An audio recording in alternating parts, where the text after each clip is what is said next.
this video, I'm going to teach you how to set up Wi-Fi on HP NV6000. It's a very easy process, so make sure to follow along.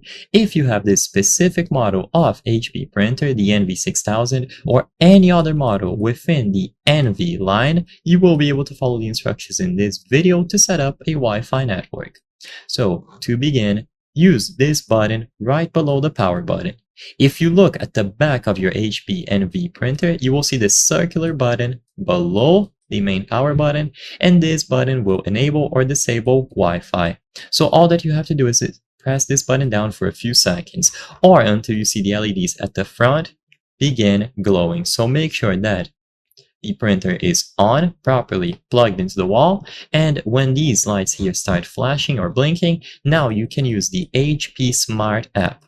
You can download this application for mobile devices through the Play Store or the App Store, or you can do this process on a PC or laptop, whatever you prefer. I'm going to be displaying the process being done on a PC, but you can absolutely follow along through mobile if you prefer.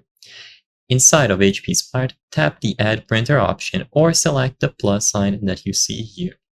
Once you choose this plus sign to add a new printer, the HP printer should appear on this list automatically as long as it is in close proximity of the device. If it is not here, then press the Wi-Fi button like I mentioned in the back of the printer.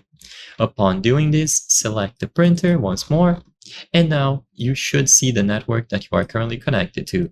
If you wish to change this network, then select the option here and input the password. Now select Connect and finish this process. You simply have to wait on this window. Usually it will be connected right away automatically and you don't have to do any additional input. If it doesn't work for whatever reason, then you will get instructions on what to do to address it. And once it is done, it will be available within this HP Smart app. I hope I was able to help you. If this video helped you, please consider subscribing. As you can see, according to our channel metrics, 83% of the people watching our videos are not subscribed.